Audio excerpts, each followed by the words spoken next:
Shalom, selamat pagi sahabat Yesus cinta Alkitab. Kita bertemu di hari Sabtu ini. Seharusnya kemarin hari Jumat, tapi ada kesibukan, banyak kesibukan hari Kamis dan Jumat. Jadi saya belum mempersiapkan dan hari ini kita masuk. Kita teruskan pada Matius pasal 18. Mari kita buka di dalam doa. Oh Bapa, terima kasih. Terima kasih Tuhan untuk hari yang baru. Biar hati kami Tuhan selalu mau mengucap syukur kepada Engkau. Biar damai sejahtera sukacita Tuhan terus ada di dalam hati kami. Terima kasih Bapa. Hati yang bersukacita adalah obat. Kami mau senantiasa mengucap syukur dan bersukacita. Roh Kudus mari hadir di tengah kami untuk pembacaan dan perenungan firman hari ini. Di dalam nama Tuhan Yesus kami serahkan waktu kami. Terima kasih Tuhan. Amin. Saudara, mari buka Alkitab saudara, Matius 18 ayat 1 sampai 35. Siapa yang terbesar dalam kerajaan sorga? Ini perikop yang pertama. Pada waktu itu datanglah murid-murid itu kepada Yesus dan bertanya, siapakah yang terbesar dalam kerajaan sorga? Maka Yesus memanggil seorang anak kecil dan menempatkannya di tengah-tengah mereka, lalu berkata, Aku berkata kepadamu, sesungguhnya jika kamu tidak bertobat dan menjadi seperti anak kecil ini, kamu tidak akan masuk ke dalam kerajaan sorga. Sedangkan barang siapa merendahkan diri dan menjadi seperti anak kecil ini, dialah yang terbesar dalam kerajaan sorga. Dan barang siapa menyambut seorang anak seperti ini dalam namaku, ia menyambut aku. Saudara, murid-murid bertanya siapa yang terbesar di dalam kerajaan sorga. Dan Yesus mengatakan bahwa dia yang merendahkan diri dan menjadi seperti seorang anak kecil, dialah yang terbesar dalam kerajaan sorga. Tuhan Yesus mengajarkan bahwa kepada murid-muridnya ini untuk mengambil contoh ya. Untuk mengambil contoh atau belajar dari kerendahan hati seorang anak kecil. Siapa yang menyesatkan orang? Ini perikop yang kedua. Ayat ke-6. Tetapi barang siapa menyesatkan salah satu dari anak-anak kecil ini yang percaya kepadaku, lebih baik baginya jika sebuah batu kilangan diikatkan pada lehernya lalu ia ditenggelamkan ke dalam laut. Celakalah dunia dengan segala penyesatannya. Memang penyesatan harus ada, tetapi celakalah orang yang mengadakannya. Jika tanganmu atau kakimu menyesatkan engkau, penggalah dan buanglah itu. Karena lebih baik bagimu masuk ke dalam hidup dengan tangan kudung atau timpang daripada dengan utuh kedua tangan dan kedua kakimu, tetapi dicampakkan ke dalam api kekal. Dan jika matamu menyesatkan engkau, cungkilah dan buanglah itu. Karena lebih baik bagimu masuk ke dalam hidup dengan bermata satu daripada dicampakkan ke dalam api neraka dengan bermata dua. Ingatlah, jangan menganggap rendah seorang dari anak-anak kecil ini. Karena aku berkata kepadamu, ada malaikat mereka di sorga yang selalu memandang wajah Bapakku yang di sorga. Karena anak manusia datang untuk menyelamatkan yang hilang. Dalam perikop ini, anak-anak kecil yang percaya kepada Yesus dikatakan. Anak-anak kecil yang percaya kepada Yesus, ini berarti juga murid-murid Tuhan Yesus sendiri. Ini implicit statement ya, pernyataan yang artinya terselubung. Murid-murid Yesus bukan anak-anak kecil lagi. Tapi mereka secara spiritual, Tuhan Yesus masih menyebut mereka little ones, anak-anak kecil. Nah, itu salah satu arti dari anak-anak kecil, tapi juga ada arti yang sebenarnya, yaitu anak-anak yang benar-benar kecil, yang masih kecil juga ya. Atau juga artinya kepada orang-orang yang percaya. Secara umum, orang-orang yang percaya kepada Yesus secara umum dia panggil sebagai anak-anak yang kecil. Jadi barang siapa menyesatkan murid-murid Tuhan Yesus atau orang-orang yang percaya akan Tuhan Yesus, akan ada hukuman, maksud saya ya. Akan ada hukuman yang berat bagi orang itu. Saudara, penyesatan memang harus ada. Kita sudah lihat penyesatan banyak sekali terjadi. Dan Tuhan Yesus katakan, tetapi celakalah orang yang mengadakan. Terkutuklah orang yang mengadakan penyesatan itu. Mereka yang melakukan penyesatan itu.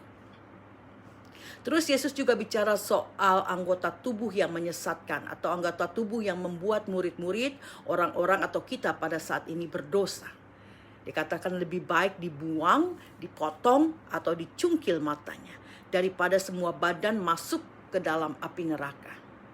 Lalu Yesus juga mengatakan untuk tidak menganggap remeh siapapun dari anak-anak kecil ini.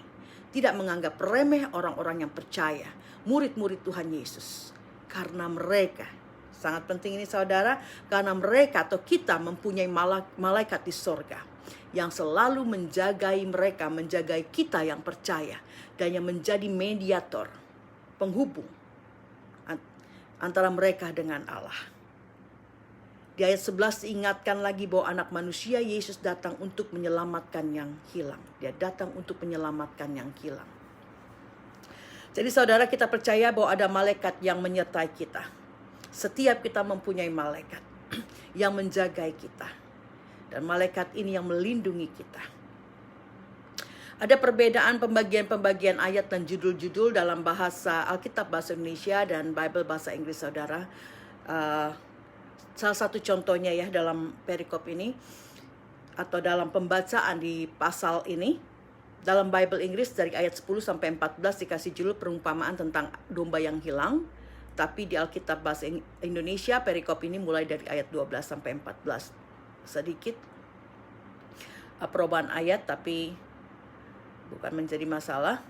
Makanya saya suruh saudara untuk bawa Alkitab jadi bisa terus ikutin. Dan saya juga ikutin dengan perikop yang ada di Bible bahasa Indonesia ya. Saya tidak ikutin yang ada di dalam bahasa Inggris supaya kita bisa sama. Lebih gampang bagi kalian di rumah yang punya Alkitab bahasa Indonesia untuk membacanya bersama-sama. Sama dengan perikop yang saya baca. Perumpamaan tentang domba yang hilang, ini perikop berikutnya atau judul berikutnya. Bagaimana pendapatmu jika seorang mempunyai 100 ekor domba dan seekor diantaranya sesat? Tidakkah ia akan meninggalkan yang 99 ekor di pegunungan dan pergi mencari yang sesat itu? Dan aku berkata kepadamu, sesungguhnya jika ia berhasil menemukannya, lebih besar kegembiraannya atas yang seekor itu daripada atas yang ke-99 ekor yang tidak sesat. Demikian juga Bapamu yang di sorga tidak menghendaki supaya seorang pun dari anak-anak ini hilang. Seorang gembala yang baik tidak akan merelakan dombanya hilang meskipun cuma satu. Jadi ia akan mencarinya sampai ketemu. Apalagi dalam perumpamaan ini, Tuhan Yesus bicara soal jiwa manusia yang diumpamakan seperti domba. Ia, Tuhan Yesus, akan terus mencarinya sampai ia mendapatkan satu domba, satu jiwa yang hilang itu. Bukan berarti ia akan menelantarkan yang 99, tapi betapa bahagianya Yesus kalau kita yang dikasihinya semuanya bisa masuk dalam kerajaan Bapanya yang di sorga. Oh, Tuhan Yesus sungguh baik. Judul berikutnya tentang menasehati sesama saudara. Ayat 15. Apabila saudaramu berbuat dosa, tegurlah dia di bawah 4 mata. Jika ia mendengarkan nasihatmu, engkau telah mendapatnya kembali. Jika ia tidak mendengarkan engkau, bawalah seorang atau 2 orang lagi supaya atas keterangan 2 atau 3 orang saksi perkara itu tidak disangsikan. Jika ia tidak mau mendengarkan mereka, sampaikanlah soalnya kepada jemaat. Dan jika ia tidak mau juga mendengarkan jemaat, pandanglah dia sebagai seorang yang tidak mengenal Allah atau seorang pemungut cukai. Aku berkata kepadamu, sesungguhnya apa yang kamu ikat di dunia ini akan terikat di sorga. Dan apa yang kamu lepaskan di dunia ini akan terlepas di sorga. Dan lagi aku berkata kepadamu, jika 2 orang daripadamu di dunia ini sepakat meminta apapun juga, permintaan mereka itu akan dikabulkan oleh Bapakku yang di sorga. Sebab di mana 2 atau 3 orang berkumpul dalam namaku, di situ aku ada di tengah-tengah mereka. Saudara, dari perikop ini banyak sekali pengajaran yang kita dapat. Yang pertama tentang menegur saudara kita yang berdosa. Lakukan peneguran dengan empat mata dulu dikatakan, yaitu antara saudara dengan dia yang mau engkau tegur dan layani ya. Tapi kalau dia tidak mau dengarkan nasihat saya atau nasihat saudara, kita bawa beberapa orang lagi supaya ada saksi yang lain. Dan supaya perkaranya ini tidak disangsikan, bukan cuma gosip ya, tapi sesuatu yang benar gitu, sesuatu yang kita tahu memang dia lakukan begitu ya. Nah, kalau dia nggak mau dengar juga, sampaikan persoalan ini kepada jemaat dikatakan. Dan kalau masih tidak mau dengar juga, ya anggap dia sebagai orang yang bebal, yang tidak mau mendengar Allah atau seorang pemungut cukai. Mengapa dikatakan seorang pemungut cukai? Pemungut cukai dianggap waktu itu sebagai orang yang jahat dan tidak takut akan Tuhan. Jadi orang yang bebal ini disamakan dengan seorang pemungut cukai. Tapi jika kita tahu ada juga pemungut cukai, nggak semua pemungut cukai itu tidak takut Tuhan dan orang yang jahat. Kita baca di dalam Alkitab ada pemungut cukai yang meninggalkan pekerjaan mereka, bertobat dan mengikut Yesus. Seperti Matius anak Alfeus, yang seorang pemungut cukai di kota Kapernaum, dia menjadi murid Tuhan Yesus. Dan juga ada Zakheus. Kita tahu ya, kita masih sekolah minggu, kita sering banget dengar cerita tentang Zakheus. Dia seorang pemungut cukai yang bertobat. Dia pemungut cukai di daerah Yeriko. Nah, dari pembacaan ini, dari perikop yang tentang menasihati sesama, kita dapatkan yang kedua itu tentang mengikat dan melepas ya. Banyak hal di sini, binding and loosing. Kita sudah bicarakan ini dalam pembacaan kita di Matius pasal 16. Binding, mengikat, dan loosing, melepaskan ini sehubungan dengan konteks di atas adalah tentang menasehati sesama kita yang bersalah. Apa yang boleh, apa yang tidak boleh, apa yang sesuai firman, dan apa yang tidak sesuai firman. Apa yang akan gereja atau jemaat lakukan sesuai dengan hukum Allah di dalam firman-Nya untuk mengambil keputusan tentang orang yang bersalah ini. Ya, yang tidak mau bertobat ini. Mereka harus mengambil keputusan apa yang harus mereka lakukan.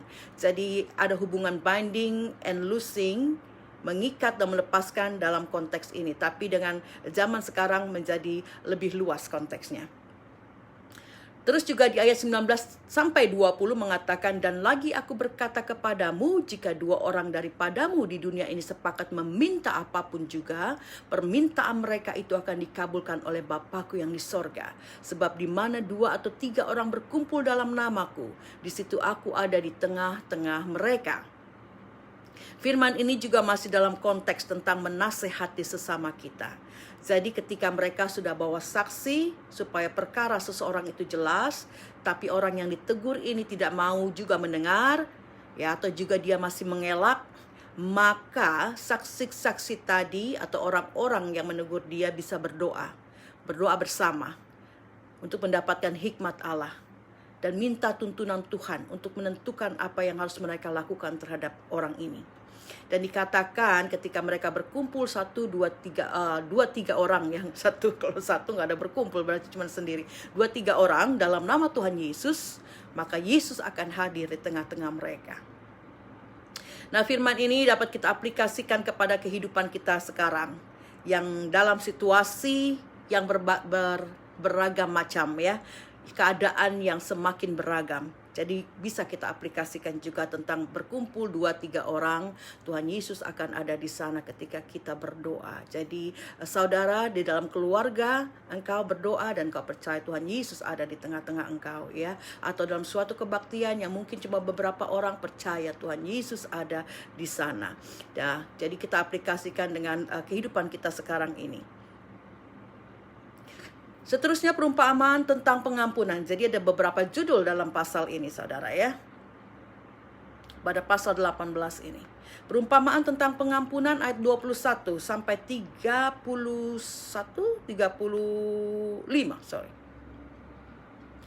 Kemudian datanglah Petrus dan berkata kepada Yesus, Tuhan, sampai berapa kali aku harus mengampuni saudaraku jika ia berbuat dosa terhadap aku? Sampai 7 kali? Yesus berkata kepadanya, bukan. Aku berkata kepadamu bukan sampai 7 kali, melainkan sampai 70 kali 7 kali. Sebab hal kerajaan sorga seumpama raja yang hendak mengadakan perhitungan dengan hamba-hambanya. Setelah ia mulai mengadakan perhitungan itu, dihadapkannya kepadanya seorang yang berhutang 10.000 talenta.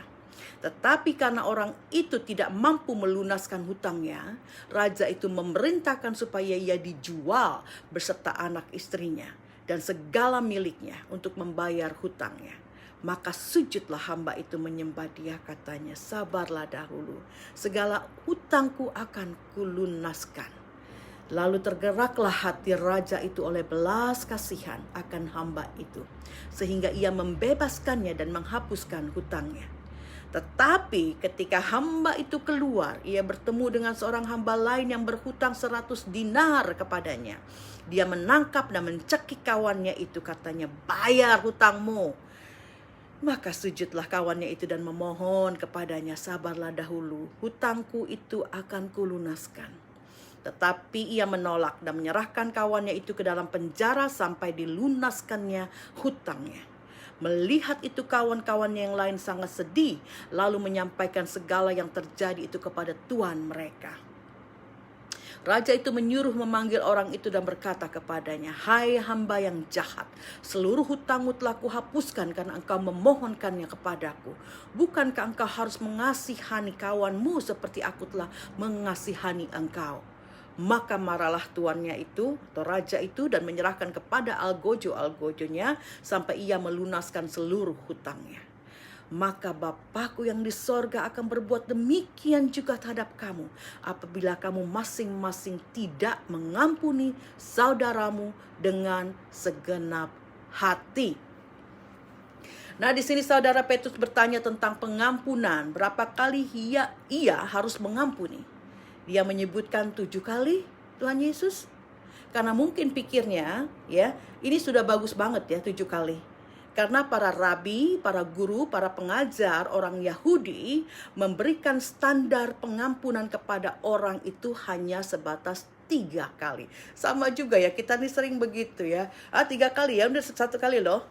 2 kali, awas. Yang ketiga, that's it. That's final. 3 kali nggak dengar, I'll do something to you. Nah, kenapa dibilang 3 kali ini? Ini adalah pemikiran dari orang-orang Yahudi, guru-guru pengajar ya, rabi orang Yahudi. Dia mempunyai standar pengampunan hanya 3 kali. Jadi ketika Petrus mengatakan 7 kali Tuhan Yesus, udah katanya bagus banget nih ya. Orang Yahudi cuma 3 kali, aku bilang 7 kali pasti oke lah begitu ya. Tetapi Yesus mengatakan 70 kali 7. Yang berarti berulang-ulang dan berkali-kali. Pengampunan itu tidak terbatas. Kemudian Tuhan Yesus mengatakan perumpamaan tentang seorang raja yang mau mengadakan perhitungan dengan hamba-hambanya. Ada hamba yang berhutang 10.000 talents. Raja ini menyuruh orang ini beserta istri, anak-anaknya dan segala miliknya dijual untuk membayar hutangnya. Tetapi hamba ini bersujud dan menyembah dan meminta belas kasih. Dan raja pun berbelas kasih kepadanya. Tetapi saudara, ketika hamba ini keluar dari hadapan raja, dia bertemu dengan temannya yang berhutang cuma 10 dinar. Orang ini mencekik temannya itu dan memaksa dia untuk membayar hutangnya. Temannya ini juga memohon belas kasihan orang ini. Tetapi orang ini tidak peduli dan malah menjebloskan dia ke dalam penjara. Nah, teman-teman dari orang-orang dijebloskan ke dalam penjara ini terus mengadukan hal tersebut kepada raja. Dan raja menjadi sangat marah dan menyerahkan orang yang tidak baik ini, orang yang jahat ini kepada algojo. Dalam bahasa Inggris dibilang torturers ya. Torturers itu orang-orang yang bisa menyiksanya sampai dikatakan hutangnya lunas. Saudara, sangat kontras.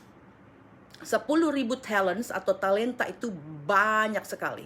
Saya coba lihat kenapa dikatakan kok di sini talents, yang di situ cuma 10.000 talent, yang di sini kok dinar. Kenapa mata uangnya kok tidak sama ya?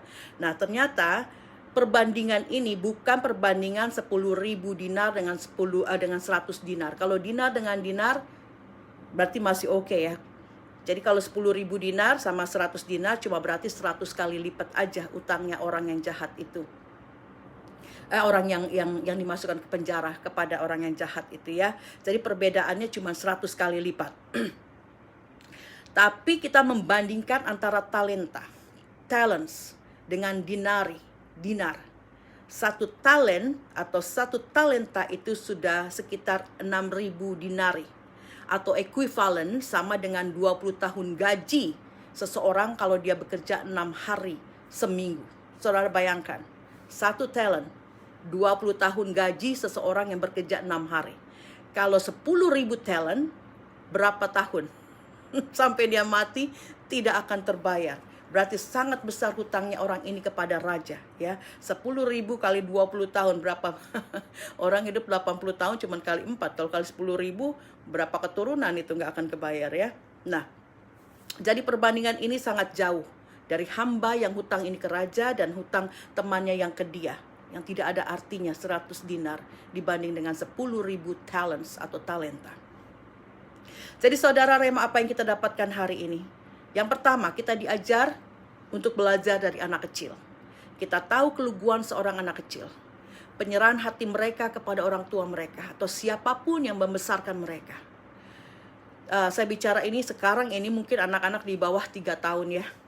Yang kita lihat masih benar-benar lugu dan murni. Karena zaman sekarang ini sudah terlalu banyak polusi, kontaminasi, doktrin yang dijejalkan kepada anak-anak sejak mereka masih balita. Saya pernah bicara tentang suatu bill atau undang-undang pemerintah Australia di beberapa wilayah bagian seperti Canberra, Melbourne, dan beberapa yang lain, negara bagian yang lain, yang melarang intervensi orang tua kepada anak-anak mereka. Yang meskipun masih kecil ya, sudah diberikan hak untuk memilih dan memutuskan untuk mau jadi anak laki-laki atau perempuan, terlepas dari jenis kelamin mereka yang natural. Dan orang tua juga tidak punya hak untuk meluruskan kebingungan yang ada pada seorang anak yang masih kecil ini. Yang belum mengerti, mungkin mereka belum mengerti arti boys and girls ya. Karena ngelihat saudara-saudaranya, mungkin saudaranya semua perempuan, dia laki satu-satunya ngelihat, oh cantik ya saudara-saudaraku pakai rok. Dia juga pengen pakai rok, pengen dandan-dandan ya. Orang tua tidak bisa melarang itu dengan bill yang ada, dengan undang-undang. Puji Tuhan, orang-orang Perth berdoa dengan sungguh sehingga undang-undang itu tidak ada di Perth. Dan kita lihat kemuliaan Tuhan atas kota Perth yang terlindungi dari COVID ya. Kita terlepas dari COVID, kita bebas. Oh puji Tuhan. Nah saudara, seperti itu anak-anak kecil ya. Tidak lagi seperti kita. Zaman dulu 40-50 tahun lalu ya, ketika kita masih kanak-kanak, kayaknya kita lugu banget begitu ya.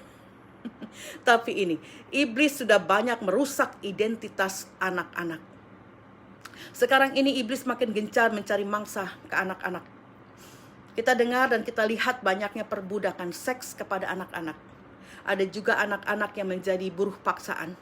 Ada orang-orang yang memperjualbelikan anak-anak, baik untuk diadopsi secara ilegal ataupun diambil organnya. Banyak anak-anak yang juga kelihatan lugu dan perlu dikasihani, tapi ternyata mereka penipu atau pencuri. Iblis semakin gencar untuk memporak-porandahkan dunia kita saudara. Juga anak-anak. Dia pakai siapapun yang dia bisa pakai untuk menyerang, melemahkan, menjatuhkan orang-orang yang mau dia ambil, yang mau menjadi bagian dari kerajaan iblis. Karena itu sangat penting bagi kita untuk membawa anak-anak kita sejak kecil untuk mengenal Tuhan Yesus. Dan sangat penting bagi kita yang dewasa untuk mempunyai ketulusan hati dan penyerahan hati dalam pertobatan kepada Allah. Dan memberi contoh yang baik juga kepada anak-anak kita. Firman mengatakan, dan barang siapa menyambut seorang anak seperti ini dalam namaku, ia menyambut aku. Jadi anak kecil di sini bisa juga diartikan saudara-saudara kita yang lemah, ya. Menyambut anak ini seperti anak ini, dia juga menyambut aku. Jadi bisa diartikan anak yang seperti ini, anak kecil ini adalah saudara-saudara kita yang lemah, yang miskin, yang terbelakang, yang terhilang. Mereka dianggap orang kecil, anak kecil, ya, karena mereka sepertinya tidak dianggap oleh banyak orang. Dalam bahasa Inggris dikatakan the lost, the least, and the last. Mereka yang terhilang, yang terendah, dan yang paling terbelakang, atau orang-orang yang sepertinya tidak berarti atau tidak dipedulikan. Ini yang Tuhan Yesus maksudkan seperti seorang anak kecil. Ya, sambutlah orang-orang seperti ini saudara, kasihi mereka di dalam nama Tuhan Yesus. Tuhan Yesus mengatakan orang yang memperlakukan saudara mereka yang kecil ini, yang terbelakang, yang miskin, yang terhilang, sama dengan menyambut Tuhan Yesus. Berarti mereka juga telah menyambut aku. Dikatakan demikian. Saudara, saya sudah juga ya karena kehidupan ya, kita hidup dari bawah, Tuhan angkat. Jadi sudah biasa juga bergaul dengan orang-orang yang orang-orang jalanan lah, atau dengan dekat-dekat dengan orang-orang yang kurang. Saya sudah biasa dengan mereka. Dan kalau kita penginjilan, pasti ke jalan-jalan ya, ke orang-orang yang seperti itu, yang lemah, yang kurang, yang miskin, yang terbelakang, yang terhilang. Kita menginjil kepada mereka, bukan kepada ada juga kepada orang-orang teman-teman yang kaya terusnya merasa jadi sombong. Kita juga bisa bicarakan itu, tapi kebanyakan kita menginjil ke jalanan ya, orang-orang itulah yang kita temui begitu ya, mereka yang berpakaian lusuh dan mungkin juga bau. Saya tidak segan-segan memeluk mereka setelah berdoa dengan mereka. Tentunya kita harus tanya dulu, di Australia ini kita harus tanya dulu ya, can I hug you? Can I give you hug? Something like that ya. Dan kebanyakan mereka saudara tidak keberatan, malah mereka merasa surprise gitu, can I hug you? Seperti itu mereka, karena mereka lihat kita yang penampilan baik ya, wangi, pakaiannya bagus, kok mau datang ke level mereka, mau datang ke mereka, bahkan mau merangkul mereka begitu. Jadi mereka surprise juga. Nah, ada satu teman nih di guru penginjilan kita ada bertiga orang perempuan ya. Ada satu nih rada beda ya, saya dan teman saya yang lain kalau kita bisa langsung gitu, spontanitas. Kalau memang setelah kita doa, kita rangkul mereka karena kita mengasihi, kita memberikan kehangatan, kita menguatkan mereka ya. Nah, teman yang satu ini memang beda ya. Kalau kita melakukan itu, dia meluk juga, tapi cuma karena malu kali ya, karena yang kita memeluk dia nggak ikut-ikutan, jadi dia memeluk cuma seadanya saja ya.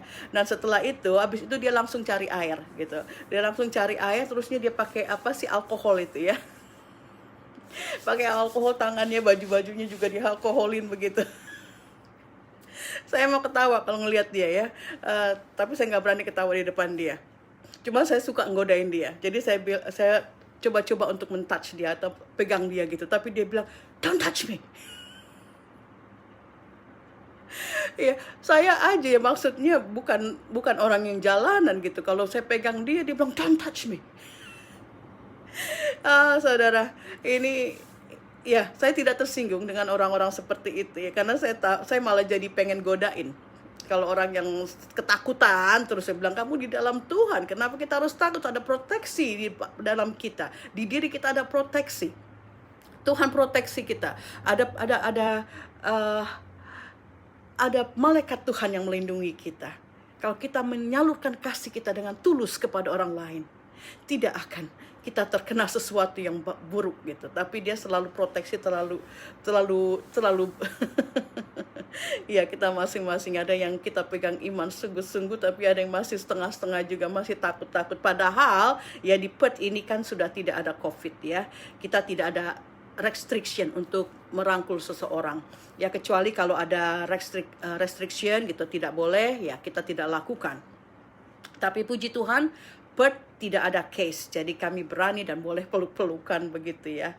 Jadi mari kita menjadi seperti anak kecil yang tulus hati, yang mempunyai hati yang berserah. Ya, anak kecil biasanya berserah kepada orang tuanya. Kita anak-anak Bapa di sorga. Mari kita miliki kerendahan hati dan hati yang berserah kepada Bapa, kepada Allah kita. Juga mari kita menerima anak-anak Tuhan yang lain, yang kurang, yang lemah, yang miskin, yang terhilang. Kita menerima mereka dan mengasihi mereka sama dengan kita mengasihi Yesus. Kasihi setiap orang dengan kasih Kristus yang tulus.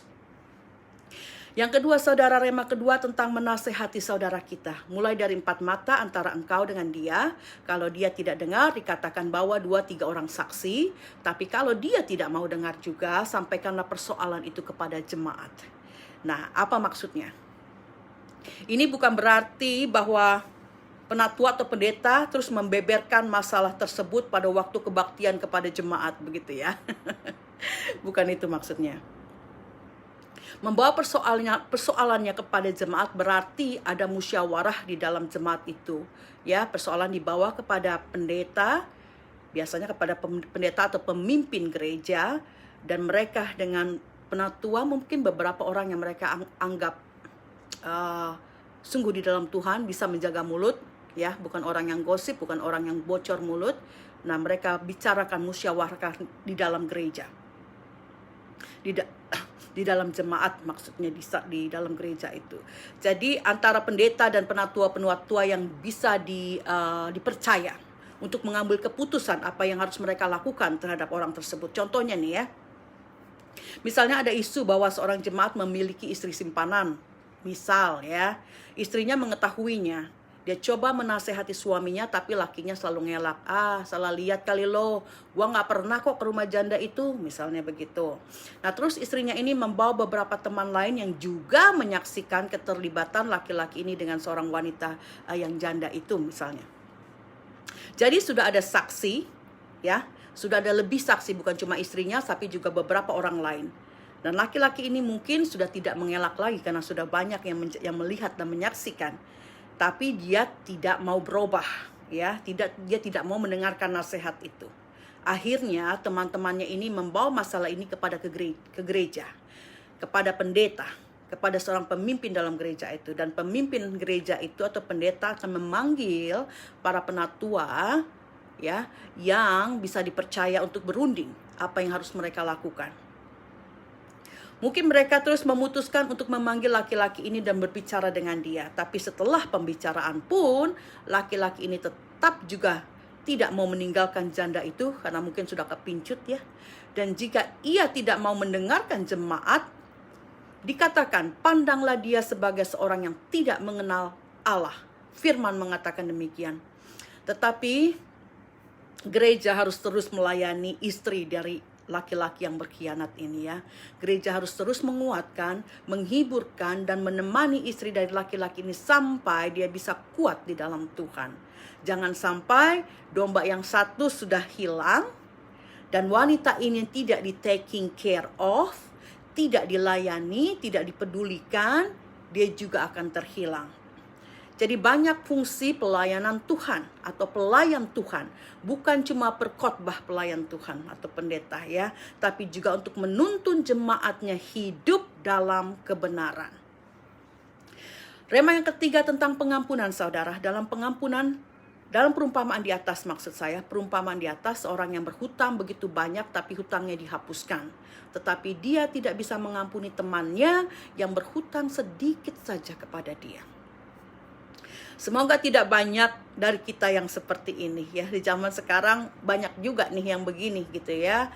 Ada hutangnya banyak, orang bilang ya karena dia kasihan, oke deh.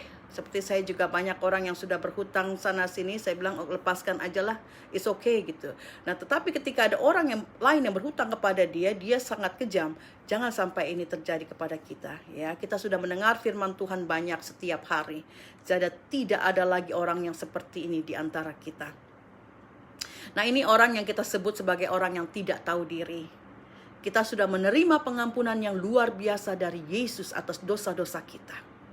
Tidak ada harga yang bisa kita taruh pada pengampunan dan keselamatan yang kita terima dari Yesus. Jadi kalau kita sudah diampuni dan hutang-hutang dosa kita sudah dilepaskan oleh Yesus dengan cuma-cuma, masakan kita tidak bisa dan tidak mau untuk melepaskan pengampunan kepada orang lain yang dosanya, yang hutangnya lebih kecil kepada kita. Saudara, kita berhutang hidup kepada Yesus. Karena tanpa salibnya kita mati. Mati jasmani, mati rohani. Mati saat ini dan mati seterusnya. Tetapi puji Tuhan untuk salib Kristus yang membuat kita tetap hidup secara spiritual, secara roh. Meskipun nanti tubuh kita mati, ya. Dan kehidupan kita bukan hanya di dunia ini saja, tetapi ada kehidupan kekal yang Tuhan sudah sediakan di sorga nanti juga. Jadi saudara, ampuni saudara-saudara kita. Kesalahan mereka tidak sampai membunuh tubuh jasmani kita. Jadi kenapa susah untuk mengampuni orang? Kejahatan mereka tidak sampai menggores tubuh kita dengan cambuk dan membuat terluka, ya tubuh kita terluka dan berdarah-darah. Jadi kenapa masih ada sakit hati dan geram? Jadi kalau kita cuma disakiti, dikecewakan yang membuat gengsi kita, ego kita, harga diri kita jatuh dan membuat kita malu, jangan takut, tetap rendah hati. Tuhan akan meninggikan orang yang rendah hati dan hancur hati. Dan kalau kita dikecewakan, disakiti karena ditipu, dilecehkan, ataupun dianiaya ringan, tidak sampai membunuh tubuhmu, ringan. Kita apapun segala macam penganiayaan itu kita anggap ringan. Ingat apa yang Tuhan Yesus sudah lakukan kepada kita. Ingat segala penderitaan yang sudah Dia tanggung untuk kita sampai Dia mati di kayu salib. Kita tutup dengan 1 Korintus 10 ayat 13. Pencobaan-pencobaan yang kamu alami ialah pencobaan-pencobaan biasa yang tidak melebihi kekuatan manusia. Sebab Allah setia. Dan karena itu Ia tidak akan membiarkan kamu dicobai melampaui kekuatanmu. Kita tidak akan pernah dicobai melampaui kekuatan kita. Asal kita terus lekat kepada Allah. Kita lekat kepada Allah. Kita lakukan firman-Nya. Kekuatan itu akan selalu ada pada kita. Amin. Mari saudara, kita tutup dengan satu pujian.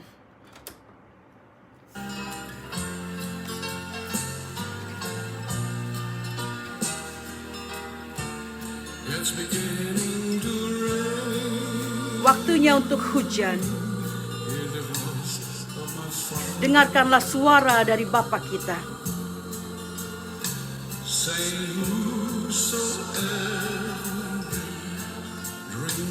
Siapapun engkau yang akan meminum dari air ini, Allah berjanji untuk menurunkan Holy Spirit, Roh Kudus-Nya kepada kita. Kalau engkau merasakan haus dan kering, melihatlah kepada langit. Hari akan hujan.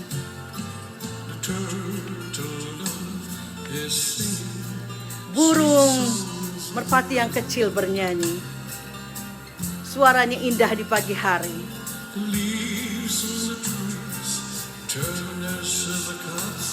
Daun-daun pada pohonan berubah warna.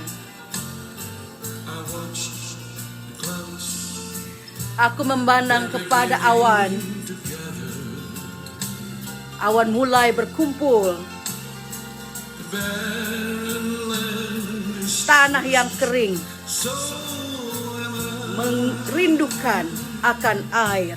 Begitu juga aku merindukan akan air hujan-Mu, Bapa. My Father, yes. Sing wherever will drink of my water. Hallelujah. Amidst the Spirit, yours and your daughters. Yes. You're thirsty and dry. Look up to the sky. It's beginning to rain. Hallelujah. Hallelujah. At the first drop of rain that you hear, open the windows, go call all your children together, and throw out the door. For the rain Spirit will fill every heart to overflow. Hujan Roh Kudus akan datang kepada setiap kita yang membuka jendela hati kita. Oh, haleluya. It's beginning to rain. Lihat kepada Allah, lihat kepada surga. Dan hujan roh itu sudah datang kepada kita. Haleluya. Saying whosoever will drink of my water, promise to pour His Spirit down On your your sons, sons and your daughters. Thirsty and dry will come to the sky. It's beginning to rain. Berharap hanya kepada Allah, saudara. Dia akan curahkan rohnya kepada kita. Seperti hujan, dia akan curahkan rohnya kepada kita. Dia akan menyejukkan hati kita. Oh, menyejukkan tanah yang kering dan haus. Hati yang haus dan kering. Oh, thank you, Father. Praise the Lord. Promise to pour the Spirit out of your sons and your daughters. If you're thirsty and dry, look up to the sky. It's beginning to rain. Haleluya. Haleluya. Puji Tuhan. Terima berkat Tuhan. Hujan Holy Spirit. Hujan dari Roh Kudus, terima. Dia akan menyuburkan hatimu, menguatkan hidup kita. Minta Roh Kudus untuk menyertai kita senantiasa. Tuhan Yesus memberkati.